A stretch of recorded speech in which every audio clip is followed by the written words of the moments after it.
সে মাছ ভাজলাম, ভাজ দিয়ে গিয়ে মাছ জেতা আছে দৌড়তেছি একেবারে, ধর ধর গেল গেল দে ধর ধর দে গেল গেল গেল গেল ধর এমন ধরো। আসসালামু আলাইকুম আপা ভাইয়েরা, কেমন আছেন? তো ঘটনা হলো যে আইজারা কিন্তু একটা নতুন ঘটনা নিয়ে আইছি। যেহেতু শহরে থাকি সেহেতু সল মেয়ে দুটো আবদার করলো যে আমরা একটু পুকুরে মাছ চাষ করব। সেই মাছ ধরবো, ধরে ধরে খাবো।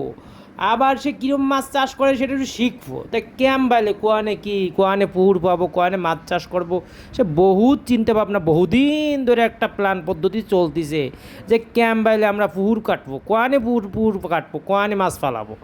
তো চিন্তা করলাম যে শহরের বাড়ি কিন্তু পুকুর কাটা কোনো লাইন নেই, তো কী করতে যায়, কী করা যায়, চিন্তা সাধনা করে বের করলাম যে আমাকে তো 3টে বাথরুম, একটা বাথরুমের মধ্যে তো পরিষ্কার, এখান থেকেও বাথরুমে যায় না, এটা পুরো ফাঁকা থাকে, সব সময় এটা বন্ধ থাকে। তাই আমরা কী কাজ করি, এইটার মধ্যেই আমরা মাছের চাষ করি, আসো এটা পুকুর বানায় ফেলাই।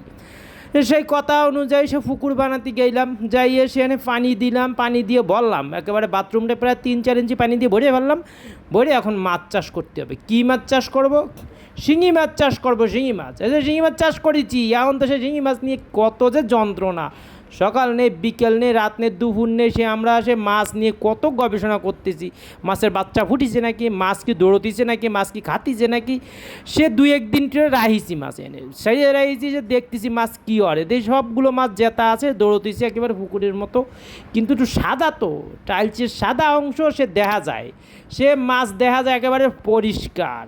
তাই আমরা চিন্তা করলাম কি যে মাছগুলো বহুদিন রাখবো, যে দেখি যে কতদিন সে তারা থাকতেই পারে, কতদিন এনে চাষ করে বড় করা যায় কি না। যাতে আসলে শিঙি মাছ কী করে জানেন, সেটা তো আমরা তো আগে ছোটোকালে দিয়েছি, যেটা যে এরা থায় বিভিন্ন আনাচে কোনাচে ঝুপের আড়ালে, ওই যে মধ্যে যদি শিকড় থাকে, যদি পুকুরের মধ্যে সে এনে থাকে বা কোনো গর্তের মধ্যে থাকে, সেটা কিন্তু একটা প্রমাণিত হয়ে গেছে। কারণ ওই যে মাছ ছাড়িছে, যেমন যে বালতির আড়ালে, সে কমোটের আড়ালে, সে পাতিলের আড়ালে যে ফলায়, যাই হোক। আমি 2-3 দিন রাখার পরে এখন সেরকম মা তো চিল্লাপাল্লা হতেছে, বাথরুমের মধ্যে কী মাছ চাষ করেছে, একটা কী খারাপ কাজ করতেছ, এগুলো সরা, এগুলো ফালা নাই গর্তের নাম সবগুলো। তাই যে চিল্লাপাল্লার চোটে আমরা কী করলাম যে চলো তাহলে আমরা মাছগুলো ধরে ফেলাই, ধরে আজ যারা রান্না করে খাবো, বড়ো হয়েছে নাকি, দেহি স্বাদ কেমন, দেশি স্বাদ একটু পাওয়া যায় নাকি। সে গেলাম যে বাথরুমে মাছ ধরতে, সে কি মাছ ধরা যায়, ওরে মাছ ধরা যেতে কি কষ্ট মাছ ধরতি, একটা দড়ি একটা ছুটে যায়, একটা দড়ি আর একটা ছুটে যায়, সে কাটা ফুটে দিতেছে, সে কাটা ফুটে দিচ্ছে অটোমেটিক আমার হাতে। আর জলমাই দুটে সেটা তো বন্দুক নিয়ে আইছে, সে বন্দুক দিয়ে মাছ শিকার করবে, সে একা মাঝে মাঝে মারে, বন্দুক মারে, মাঝে মাঝে সে মাছের গায়ে তো আর লাগে না, সে পানির বন্দুক।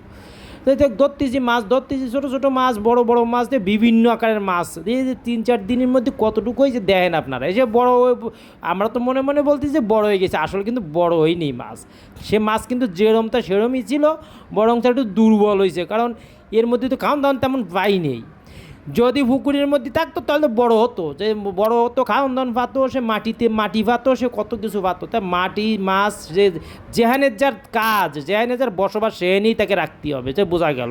পরে মাছ ধরে সে মাছ কোটা কাটা করে সে আমরা কী করলাম যে 3 জনে আসো আমরা ভাজি মাছ, সে মাছ ভাজলাম, ভাজ দিয়ে গেছি, সে যে কি সুগরান বেরোইছে, আমরা তো মনে মনে বলতেছি যে আমরা মাছ পুষে বড় বানাইছি, সেই জন্য এরকম সুগরান। আসলে কিন্তু এটার মনের একটা দান দেয়, এটা কিন্তু সেরকম কিছুই ছিল না। যাক, পরে মাছ আমাকে মাছ চাষ কেমন লাগলো আপনাকে, আপনারা লাইক কমেন্ট শেয়ার দিয়ে একটু জানান, ধন্যবাদ।